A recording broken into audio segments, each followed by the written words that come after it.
Hello guys, welcome back on my YouTube channel. Huge pleasure to be here with you today. I'm very sorry for my face. You're gonna have to watch me like that for the next 10 minutes. For my defense, it's a little bit early, right? So I'm not really sorry, but you know what I mean. So anyway, thank you so much for being here. Today we are going to talk about the late draw, my particular way to see the late draw. It's a strategy that's been used and used for such a long time by so many traders, so many new traders especially. I'm going to give you my way, the way I ensure that this is one of my most profitable strategy on the long term. Let's go.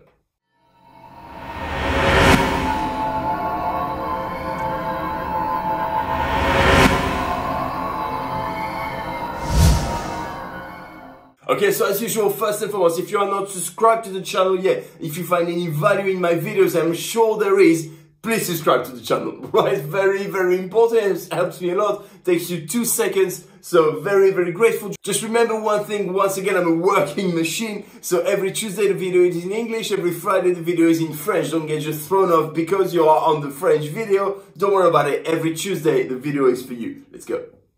Okay, let's go. So first of all, let's put it out there, the very basics of the strategy, right? For those of you who don't know it, it just means to put money against the draw, right? You think the game is not going to end up in a draw, or if you want to cash out your money before, you think that after you put money against the draw, a goal is going to be scored, therefore you can take your profit out with the movement of the odds. Not too difficult. That's one of the main perks of the betting exchange, being able to put money against a position rather than just backing a position, right? So we use it all the time. It's absolutely fantastic.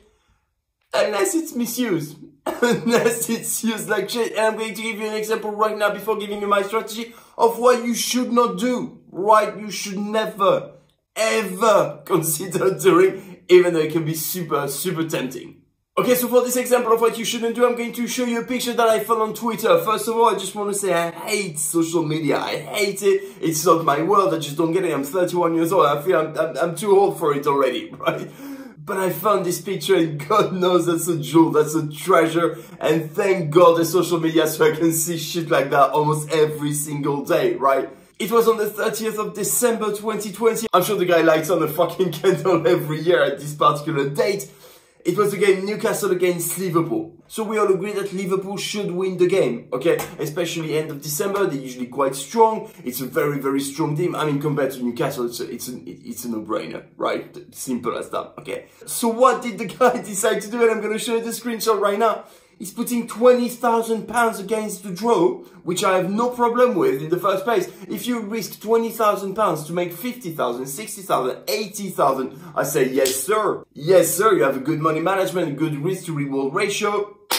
Go for it, right? No worries. Here in this particular case, if Newcastle was winning, he would have only made £2,600, and if Liverpool was winning, £3,900. What the fuck is that? So you risk 20,000 in order to make a maximum return of 3,900? I don't get it. I'm not gonna lie, I simply don't get it. Right? Why would you risk more money than what you can make? And I know I repeat myself because that's something that I firmly believe in. I believe in sports trading. I believe in trading in the first place. Go tell Warren Buffett, hey Warren, put 5 billion on a stock and you're going to make 1 billion return. The guy's going to look at you and say, just shut the fuck up, go read a book. That's not the way it works. That is not the way it works. Why? Because you don't want to have to rely on a huge winning rate in order to make money. Okay? And for this guy in this particular case, and that's why I picked this example for you, 0-0. Yeah, no shit, Sherlock. Of course it ends up on fucking 0-0. Because you put too much money at risk and because you are in no control at all of the life, right? The guy put his position pre-match, right? He's not even using the statistics enough in order to make money, in order to make sure, right? I get it in this market at this particular price for these particular reasons. No. So I'm just going for it. The ranking is good. Liverpool is top of the table. Newcastle is bottom of the table. Gonna make a killing. Sure thing, brother. Just lost 20 grand. Just lost, and the guy has a massive bankroll. I'm sure he can survive it. But it's not the point. You lose 20 grand because you're an idiot. Because that is the wrong bet to place. Just again, doesn't make any sense at all. Right, I hope with this quick example that you understand Never risk more than what you can make, right? And that's my entire point for this video, and that's my entire point for this particular strategy, and that's why I'm so profitable with it, because I have a good risk to reward ratio, right? So let's get into it. Okay, so first of all, very, very important, never bet pre-game, right? Never put your trade before the game even starts. Again, I know I repeat myself with it, it's extremely important. Okay, and why is that? Because if you trade during the game, you're gonna get better odds, right? You're gonna know what the hell is happening in the game, and therefore you're gonna be able to take the right decision at the right time on the right thing, okay? Period. I never put money on the laser draw before 1.6, meaning if I lay a position at 1.6, I'm risking 60 to make 100, right? I'm risking 0.6 to make 1.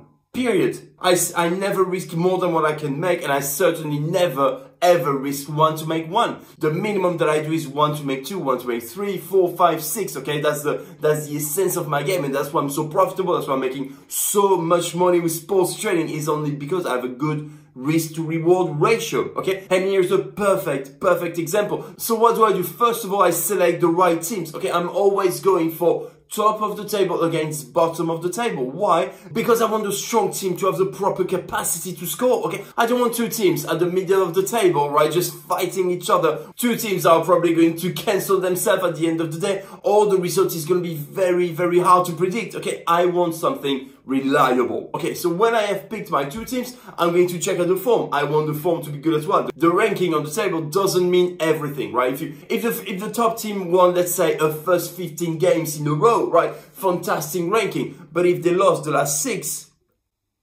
that's probably not the team I'm going to place my money on, right? But problem of mindset, they're not in the best place. They definitely have some issues. I'm not putting my money on that, okay? So we want reliable teams with reliable form, okay? We want the bottom of the table team to really struggle. I don't want this bottom of the table team to fight for a life and to just really try to make it and defending with their entire life, which was the case for Newcastle, and we both know what happened. Anyway, so I'm usually waiting for the odds to get at 1.6. It's going to be around the 75th to 80th minute. I know you're going to tell me it's super long and we cut it short, but the amount of goals scored in the last 15 minutes of the game is absolutely huge. Absolutely tremendous, right? Therefore, no problem. Of course I'm going in, okay? Of course I'm going in. One more thing, very important.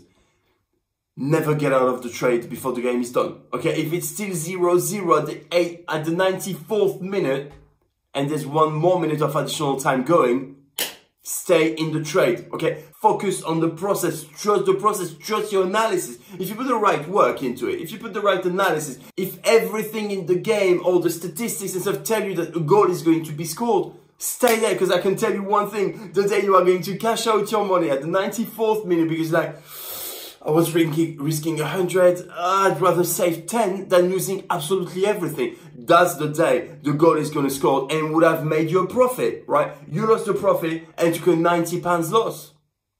That's not what we want. That's not what we want at all. And thank God with this strategy and with the way I'm going to teach it to you, with picking the right odds, you're not going to need to have a huge winning rate in order to be profitable. Again, that's the nerve of the game. That's how you are going to make money on the long run. That's all that matters.